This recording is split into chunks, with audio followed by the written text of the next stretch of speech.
In the little studio basement in Soho, I've got Yes. Aurora. Yes, you got me, and I'm sitting here with you in the studio. And we're going to do the interview like this. We're going to sing it for 60 minutes. And you're gonna be so happy when it's over. Little lady.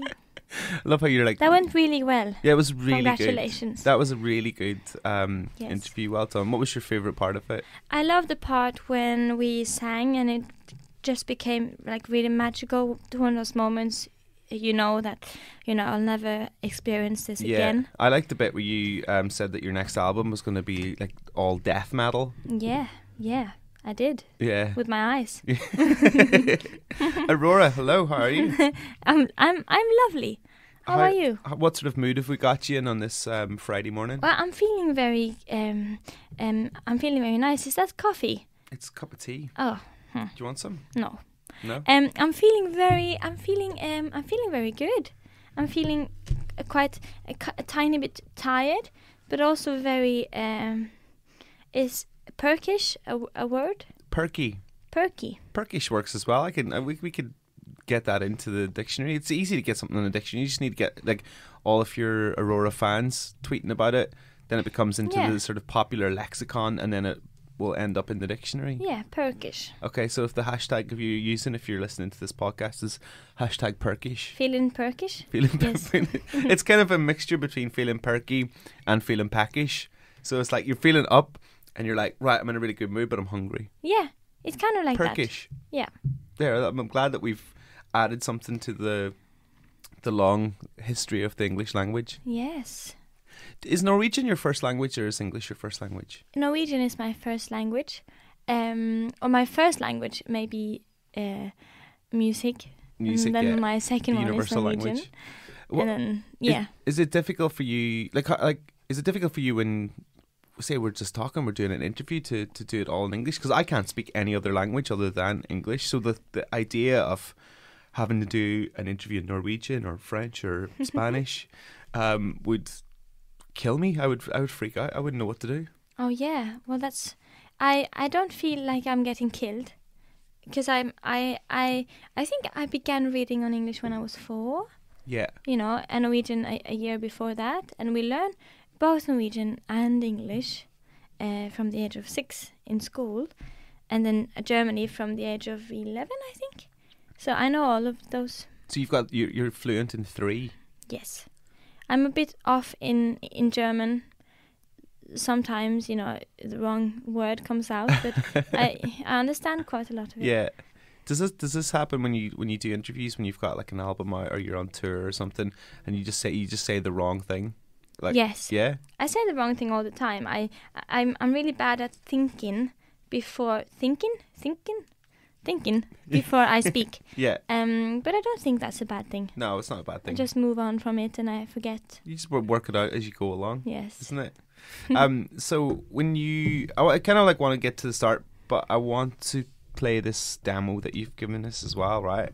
I ask everybody that comes through to bring with them a piece of music that they did when it was at the early stages of their career, and I've got a piece from you called Awakening. Oh yeah. How old's that track?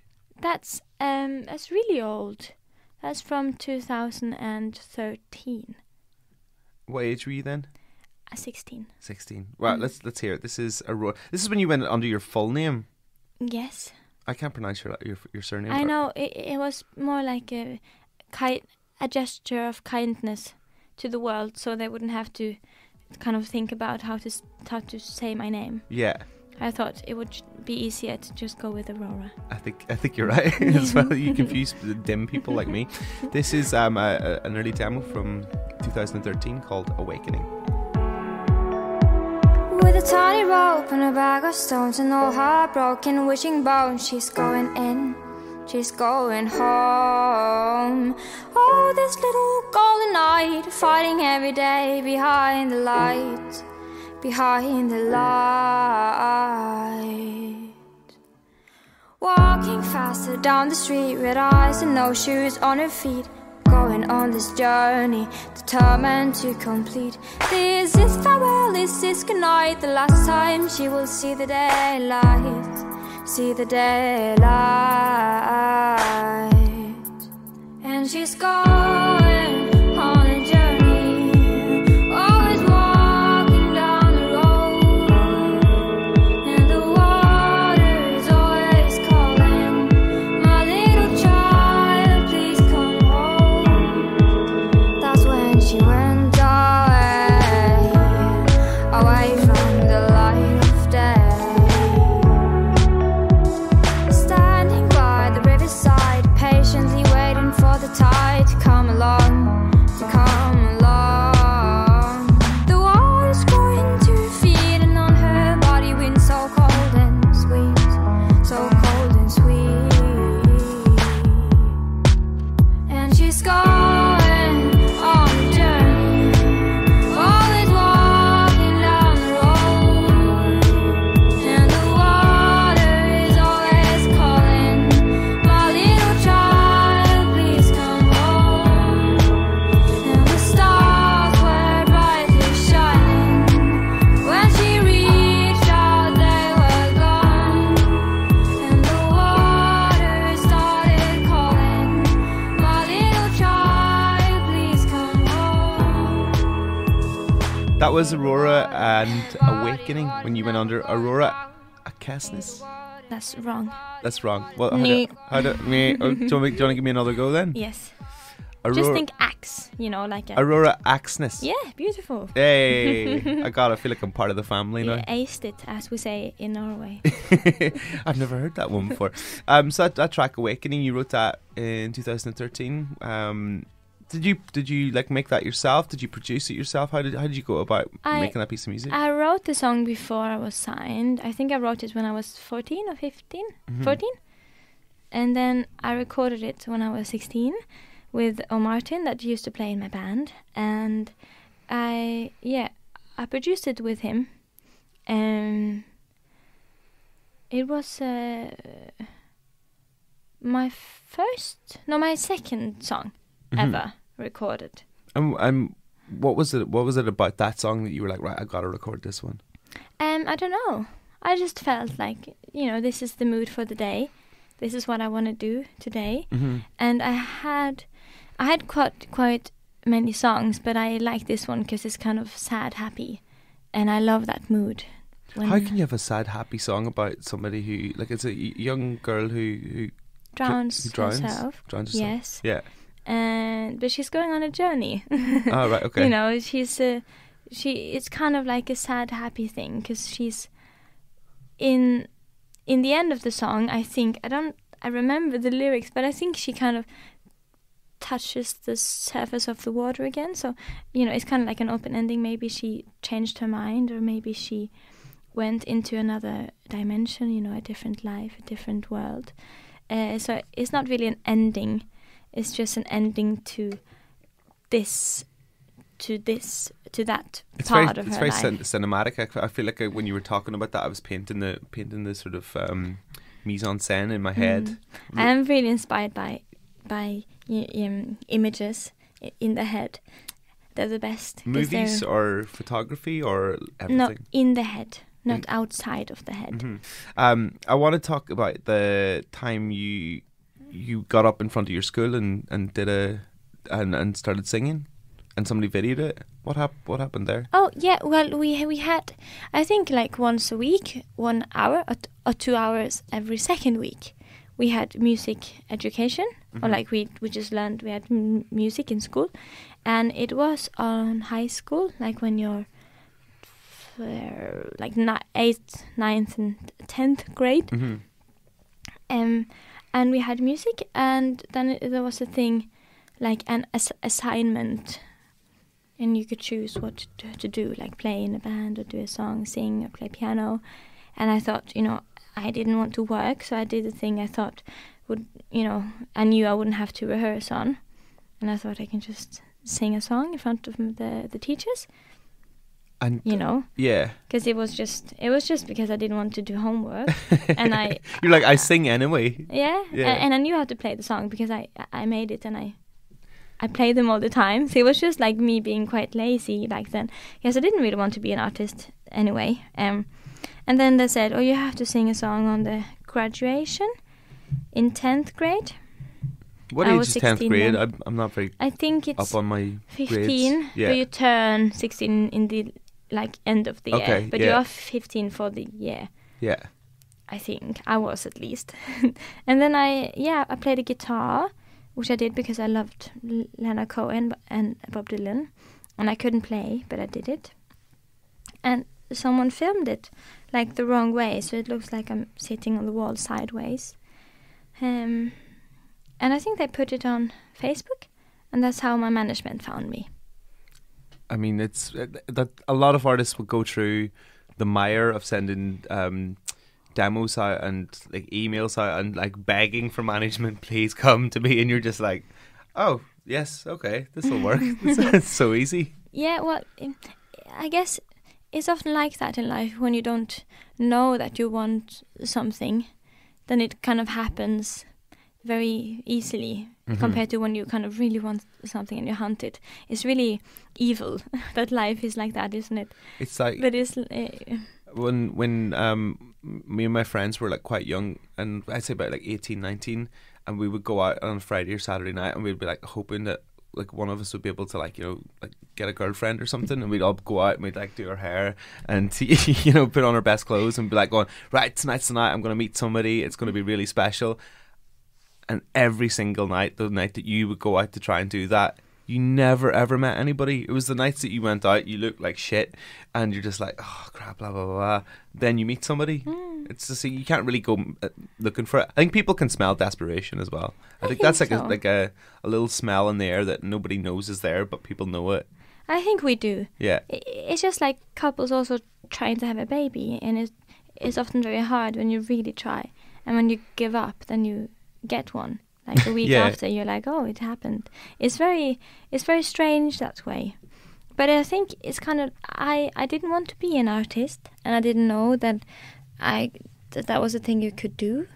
You know, it's not really a thing. Did you not like watch TV and videos and have obviously people like Leonard Cohen and Bob Dylan that you mentioned earlier, and just like look at them and go, I wouldn't mind having a crack at that. That looks like a pretty good life, or did that seem too foreign? No, I didn't really think about it. I didn't really. It didn't appeal to me, that kind of that attention, being on the stage, especially not on TV, especially not on radio. Yeah. Just kidding. But it's like I didn't.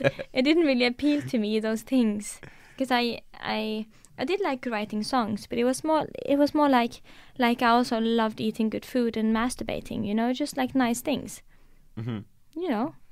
It was more like that, and I didn't need to share that with everyone. But you weren't going to be a chef. But it was just like, I don't know, I just enjoyed it for my own pleasure.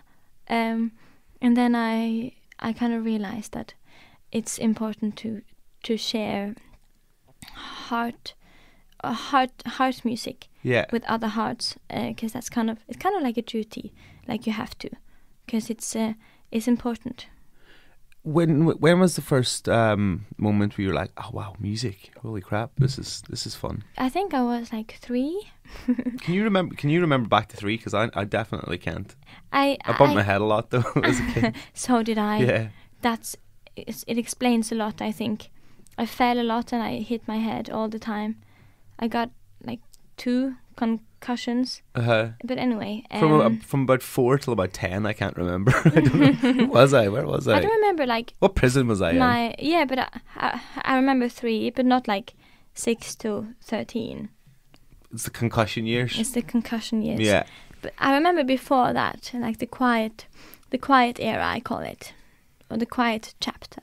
When you stay home, I didn't go to kindergarten because we moved when I was that age, when I was 3, and what were we talking about? Oh, memory music. First piece of music you remember? Yeah, it was Mozart, I think. Oh, that's very classy for a first piece, isn't it? It was like not noisy. Yeah. And it sounded organic, and I knew I'd seen instruments that I could hear, and I could recognize them from the real world, which I really enjoyed back then. And I remember it just struck me as a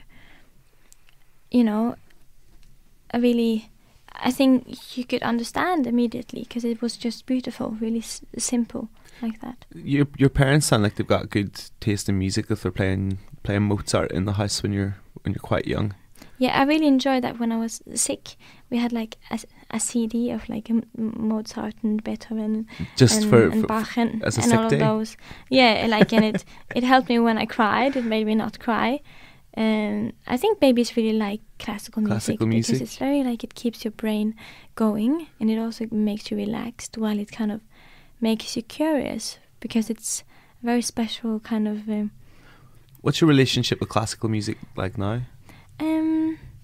I like it, but I don't listen to it a lot anymore. I don't. I kind of feel that like when it comes on, or when I'm watching a piece on TV and there's like or like a film and there's a bit of classical music on, I'm like, wow, this is amazing. Why do I not listen to classical music? I feel like you have to hit a certain age or reach a certain level of maturity to go back into classical music. Maybe. Or maybe, it's kind of like I don't think I'm mature enough for it. Too young, yeah, or mature enough. Maybe it's like a fine line there. Yeah, exactly. There's bound to be a time in my life where I'll really enjoy like cognac and classical music and cigars and stuff, but it's just not right now.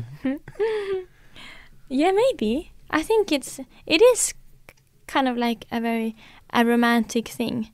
But it's weird because it's weird how they are connected to people in movies. Because there's always like psychopaths that listens to classical music while they like kill someone or eats someone's brain, or it's very strange how they link classical music with kind of intelligence, but also being a bit off.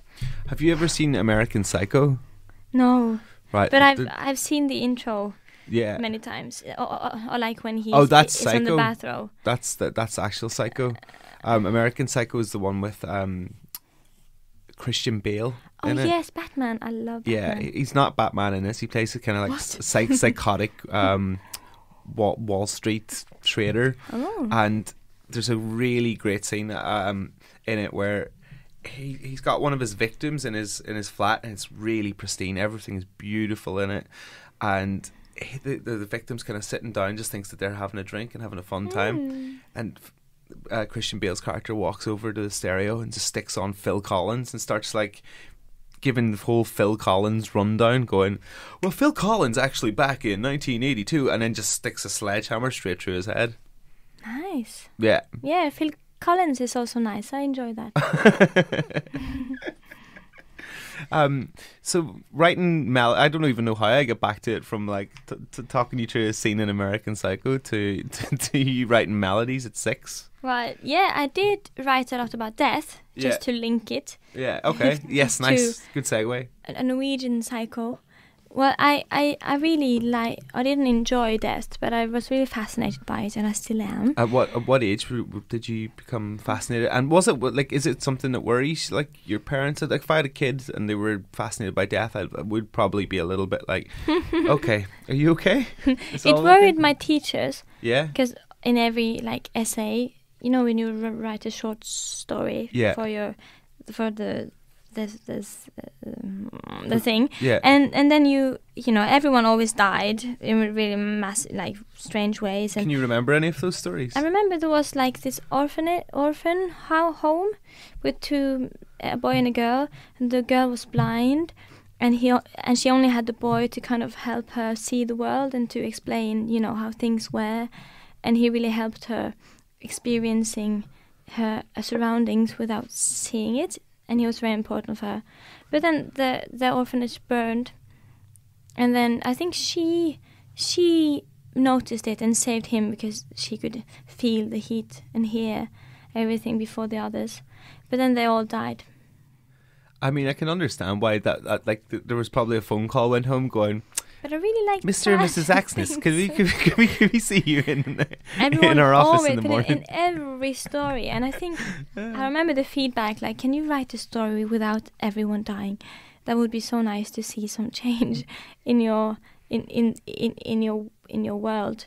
But it's kind of like the only thing we know for certain, isn't it? So it kind of made sense to me to end everything with dying, and I didn't like It's your full stop. Yeah, it is the full stop, and it kind of worried me to keep the story, the characters live without me continuing the story. I felt like they would just be somewhere forever caught in, there.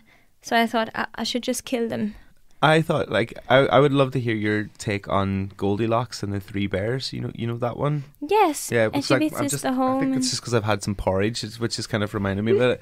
So, like, I would imagine if you were rewriting that at your, like, early age, it would have been Goldilocks goes into the Three Bears' house and she tries out the bed and the porridge and that one's not right, blah, blah, blah. And it just ends with the bears, like, mauling her and eating her. Maybe she eats the bears. Maybe she does. Yeah. And then she eats... I see how I'm starting to, like, understand. Actually, I'm not even starting to understand how your brain works, but at least I'm, like, getting a glimpse. But then she eats her foot and she becomes a black hole. And that's how black holes are made.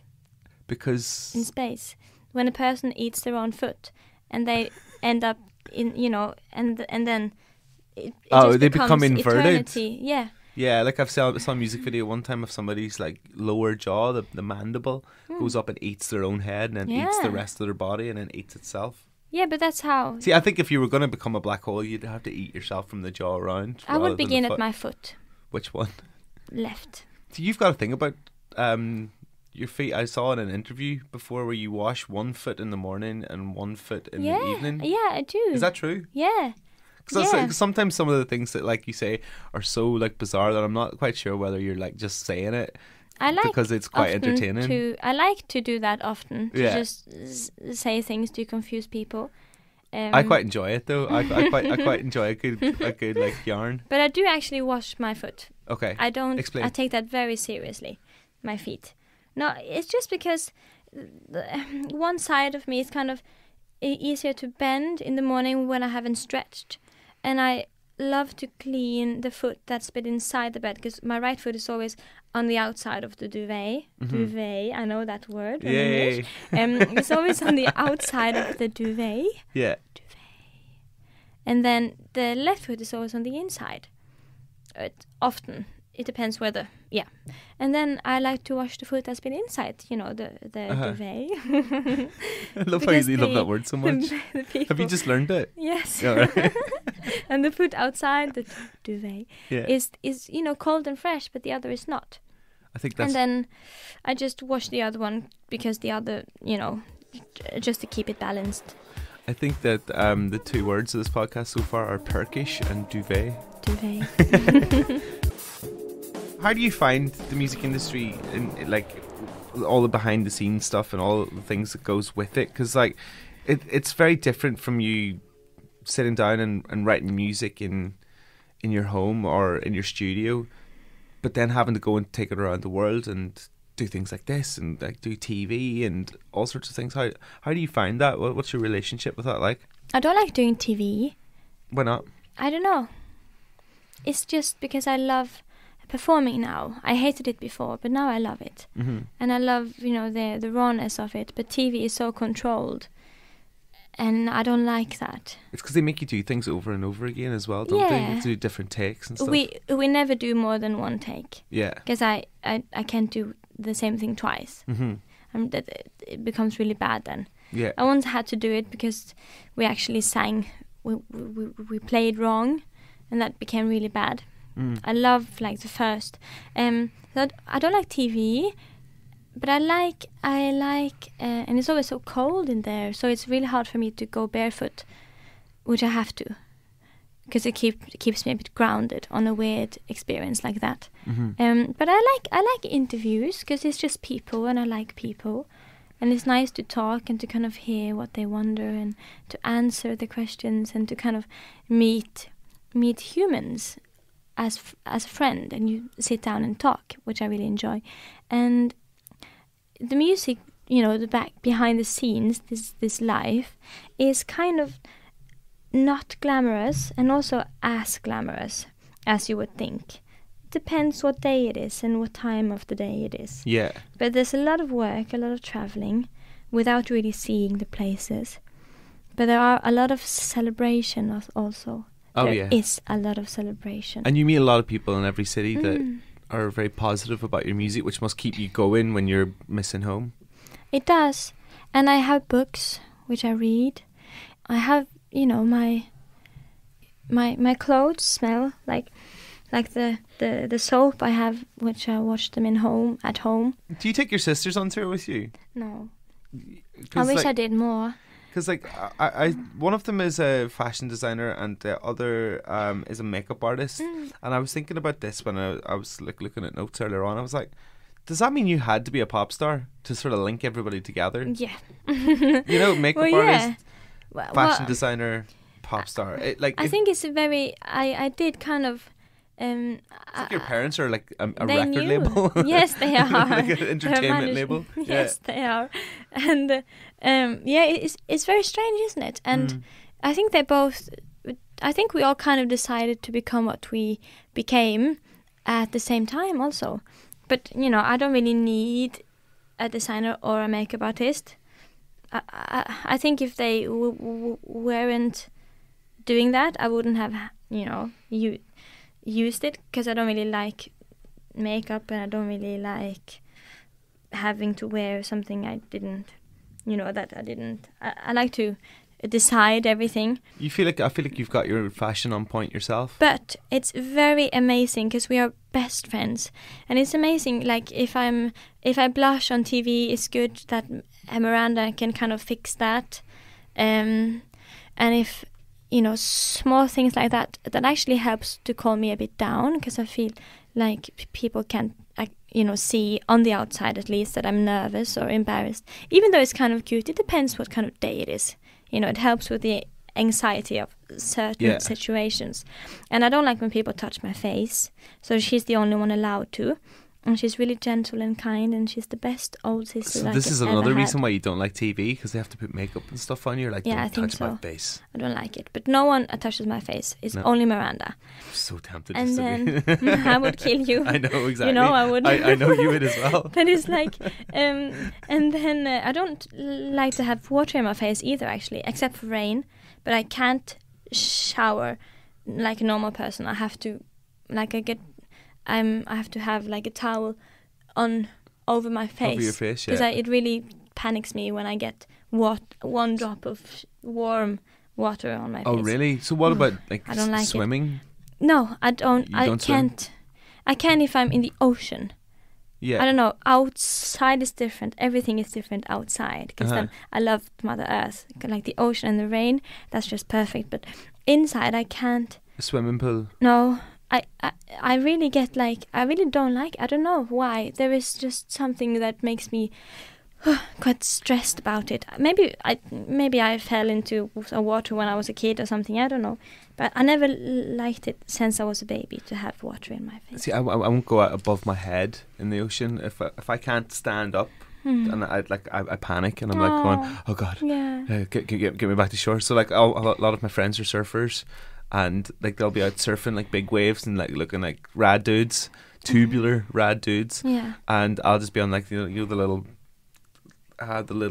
what do you call those things? Those big sort of surfboards for beginners. Baby board. Yeah, exactly. I'll be on the baby board, just looking like an absolute loser. A big baby board. A loser on the baby board. That's me. I like that. Yeah, I think that's a good guy. Gotta get my moves out. Get them some sun. I just spoke about Miranda, so I have to speak about Victoria also, because they're both my sisters. Yeah. She's also very lovely, and she makes clothes, and she's really good at it, and it's perfect actually to have the opportunity to ask, can you please make this? And sometimes I make a drawing for her, and sometimes she draw, and we kind of just make it together, and then she makes it. And it's quite. What about this that you've got on this right now? I bought. It's a very expensive dress actually, but we cut it in two. Yeah, it looks really cool. But when you're out on stage and you're performing, then it's just old things. Yeah. Maybe I use some parts of things me and her have made together. But I like to put together billowing dress. It was I'm so bad at describing fashion. My missus says this to me all the time. Yeah, me too. I don't know how to describe it. Yeah, but you were wearing big Doc Marten shoes with a big white dress. It was almost like a wedding dress, but with Doc Martens. I was like, that looks really cool. Oh yes, yeah. yes. Yeah. Yeah, I just like putting on whatever feels, and I like many things from different. I don't even know. I hate when people ask me to describe my style. Yeah. Because it's just like it can change a lot, and I just like to put on whatever makes me feel like I feel on the inside. What about the Aurora fan base? They seem like they are lovely. a lot of fun. Yeah, they are. They're a lot of fun. They're good friends. I feel like my fans are friends because they know they can kind of talk to me like a normal person. And I know that I can tell them that, okay, I'm a bit tired. I don't have any energy to take any pictures right now. Mm-hmm. Or I'm not going to be talking to anyone on social media because I hate my phone. So I'm going to be away for a month. And they understand all of that also. So it's kind of like they understand And they I'm stick human. with you as well, because obviously like, Yeah. people on social media can be very fickle if they don't have a certain amount of postings and people saying this, that and the other, then they'll go away and find somebody else. But Really? I think your fan base seems like they're I think so. locked in. Yeah, they are. 'Cause What are they like? They're very different, all of them. Uh-huh. But I think they all have something in common with me. And I'm many things, and so are they. I have been an outsider in certain worlds. There's always one place where you feel like an insider, but most of places you may feel like an outsider. And I'm emotional, and I get easily stressed, and I'm quite an introvert, but I can be outgoing.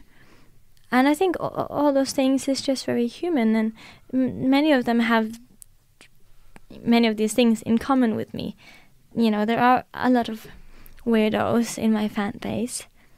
Because But that's fine, because like you're a bit of a weirdo too. Yes. And so am I, so it's fine. Yeah, but it's important that it's not... We're all weirdos. Yeah, we are. Yeah. Humans are so weird, so strange. It's always the normal ones or the weirdest ones as well. That don't, yes. They don't tell Those you are about the it. ones that kills people while listening to Phil Collins. You know? So it's... no, it's nice. I just like when people can embrace that and kind of... And not try to be something they're not either. Just relax about it. It doesn't really matter what we are or how we are, as long as you're slightly bit happy.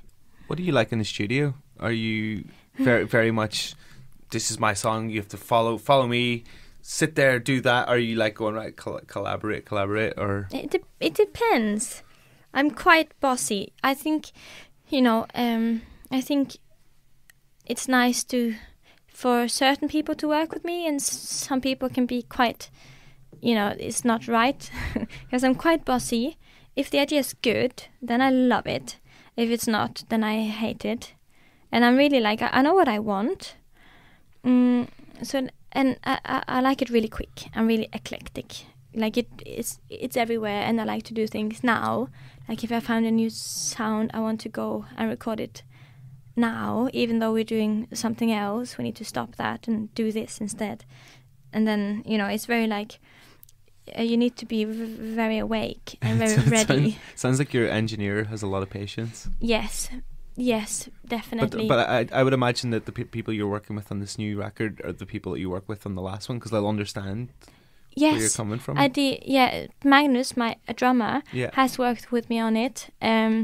He's also mixing the whole thing with me, and it's very nice to kind of. I also wanted new people because I wanted it to feel like a different chapter. But for me, it has a really clear concept, and it's connected to both my past album and my third one, which I've begun to work on already in my head. So it's kind of like a bridge in between the two. And so if Queendom is the single that bridges into this album, does that mean that it's quite sort of a very proud of being female, proud of being me, proud of what I've achieved album? No. All right. That's just... I love guessing these things. That's and wrong. I always get them wrong. I know, but that's why the album is not going to be called Queendom, Okay, for example, sure. because Queendom is just one very tiny part, extremely tiny part, compared to what the album is about. And it's... but it is a very good beginning to it, because it is about accepting and kind of seeing people in the way that we haven't in history, like that the women can be strong, then we're not weak as we have been looked upon all these years, and still in some places, and then same-sex love, which some people can't look at as just beautiful as it is, almost more than anything because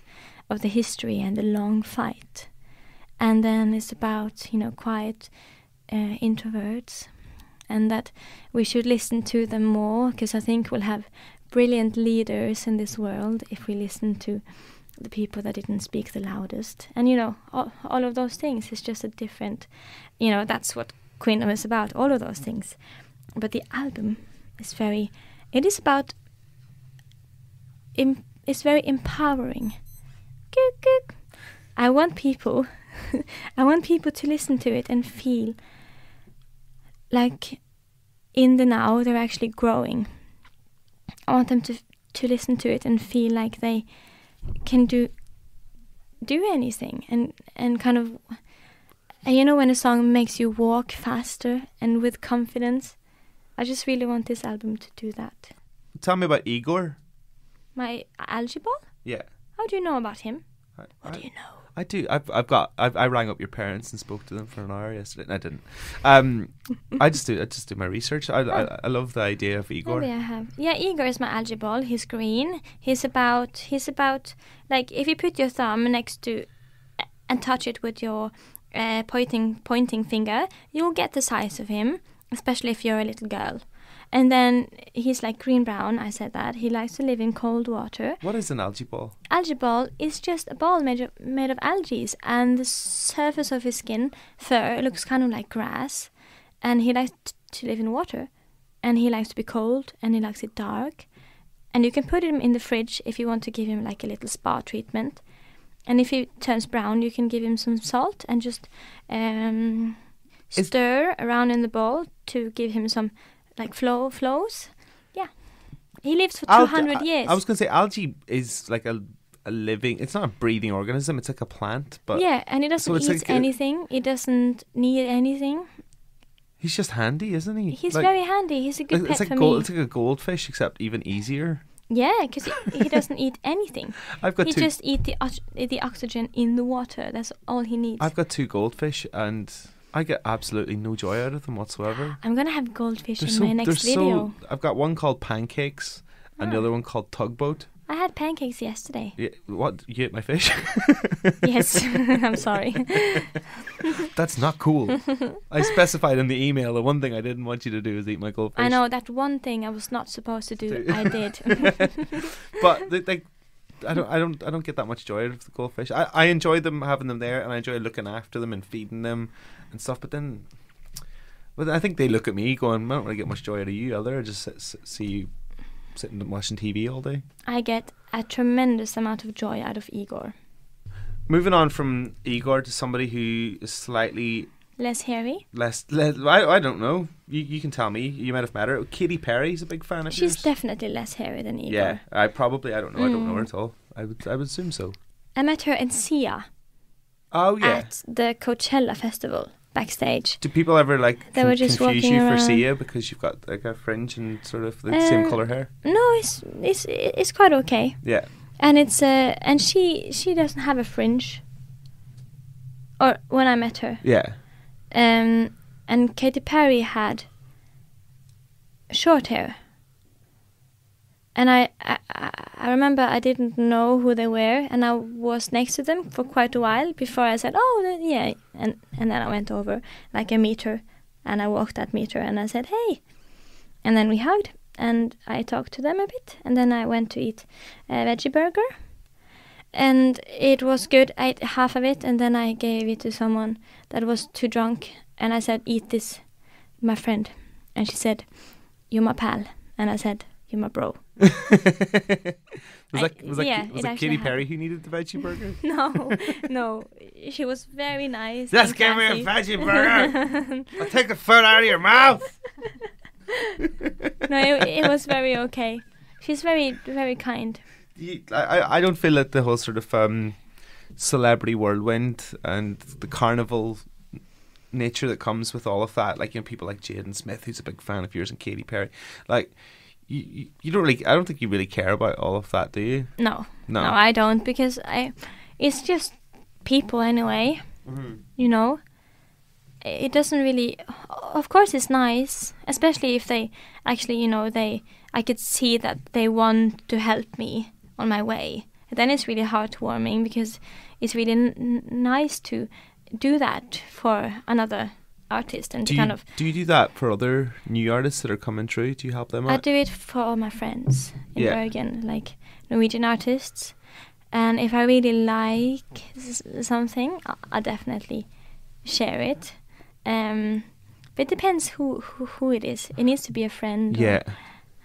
I've got, like, the music scene in Norway is just too good at the moment.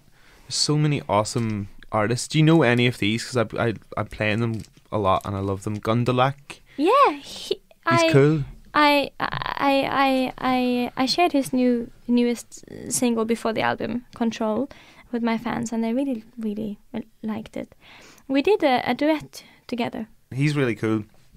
Smers and Sigrid and Anna of the North. Yeah, we know all of these people. Yeah. It's a small country, and we all know each other, and they're all really nice. I've been to Norway twice now, and I love it. It's just such a really well put together country. Where? Oh, is this where you're gonna like be like? Oh, did you only go to Oslo? Yes. And this is where I'm gonna say I've only been twice, so yes.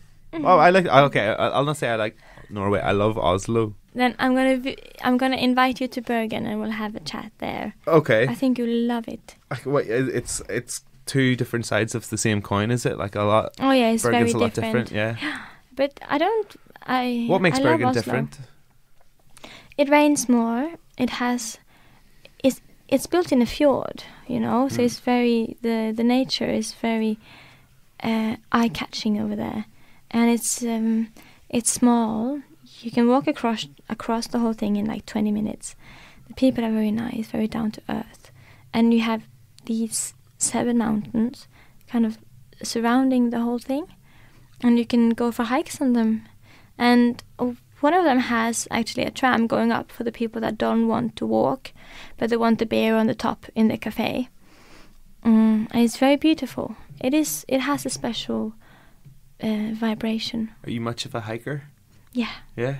Do you miss home a lot when you're away? Like, would you, if you weren't doing what you're doing, would you be still living in Bergen? I live in Bergen still. Yeah. I would never move, I think. Not to LA, not to London. No. No, I don't mind any of them, but it's just not Bergen. It's just not the same, and I love being able to speak Norwegian again, and to go to a bar and you know everyone there, and you know the people working there, and it's like last weekend when I forgot my scarf. You looked around for it like you lost it again. When I lost I did lose it on the way out of the taxi, and the lady came running after us. But he was having a cigar, and in my head then I was like, oh, this scarf is gonna help you with your throat, because it's not good for your throat to smoke. So I gave him this, and then he woke up with it the next morning, and then because he knows the bar, he gives it to her, and then I go there the next day and he said, oh, here's your scarf, because it's just nothing truly gets lost in Bergen, because everyone knows who it belongs to. That happened to me in Belfast when I started out working for the BBC when I was like in my early 20s. I used to go to the pub on a Friday night after I finished work, so me and my friends would go to the pub and we would just stay out, and I'd have my bag on me with my laptop and stuff in it, and every single Friday for about 3 or 4 months I left the bag in the pub, to the point where after 2 or 3 weeks they'd phone me up on a Saturday morning going, oh, we've got your fucking bag again, just come down and get it. I was like, how do you even have my number? You've got your bag again. Yeah, I'm pretty forgetful. Yeah, me too. I need stuff pinned to me. Yeah, me too, but I don't mind forgetting things. If they really want to be near me, they'll come back somehow. And if you know, and if they disappear forever, I'm okay also. One of the last questions I want to ask you is how much you knew about Oasis before you covered that track. One of the guys I did the track with was a huge fan, and he loves, like, he's a football fan of Manchester City. Oh no, I'm a Manchester United fan. Because Not Man of City. because of Oasis. You know, so he's a huge fan of them. And I guess to set the scene is that you did the John Lewis Christmas ad, which was a cover of Oasis, Half the World Away. I hadn't heard the song before, but I thought it was nice. It's a bit different from what I do, but it's kind of I don't know. I really like the purpose of the commercial. Also, I really like the charity they were focusing on that year, because I love old people, and so it felt right to do it. And that was the ad with the guy on the moon, wasn't it? Yeah. And like everybody was like going, "Why is that guy on the moon like looking in a telescope to like young children?" And he's then everybody was lonely. like, "Well, it's weird, huh?" People are so stupid. Yeah. Well, it's beautiful. We just hunt for the wrong. We just hunt to kind of. We love when people step wrong, don't we? Yeah, people put It's their really put their sad. own sort of like sadistic And they want to. vibe on it. Really, It's it really. was meant to be quite innocent, Yeah. and it was sort of like turned into something completely different. Well, it explains more about the current state of the people, I think, than it does, you know, because it's a really beautiful thing. You know, he's lonely and he's far away from everyone else, everyone he knows, and the world he knows, alienated. It is very much like that sometimes with old people, that the world kind of forgets that, you know, they know much more. And I really care about old people. I love them. I like the fact that you thought John Lewis was like a person that you were going to meet. Yes, I was so excited to meet him, but he Mr. died. Lewis? Nice to meet you, Mr. Lewis. Because I have a guy on my label called Tom Lewis, and I thought they're family, but no. But I didn't meet John Lewis because he's dead. But it's okay. It's all right. Yeah, it is all right. I've got one final question to ask you, and that would be what advice or what tips you would give to somebody who is starting out in music right now. They've written a couple of killer songs, but they don't really know what's going on. Well, it's all about the songs, isn't it? And for many people, that's a hard thing to do, especially if you try to shape yourself into an expected version of yourself, rather than to just let your own mind kind of just explore every possibility and find out what it likes first. As long as you're open with yourself and know that it's okay to step wrong and try again, and it's okay to kind of hate what you've done but love what you do, and enjoy the hunt of kind of the next thing you're going to do in the future. I don't know what I would say, because there's not really any right way to do anything in life. But just keep going. I've worked really hard, and one year I had over 200 shows, and you just have to like work really, really, really hard, because nothing happens if you don't, and you just don't lose hope, I think, because if there's one thing the world needs more of all the time, it's music. So you'll always be needed somewhere, you know. I mean, that's as good an answer as I could have hoped for. Aurora, thank you so much for this very Perkish interview. Perkish? Yes. Duvet, me and my duvet. Well, thank you for having me.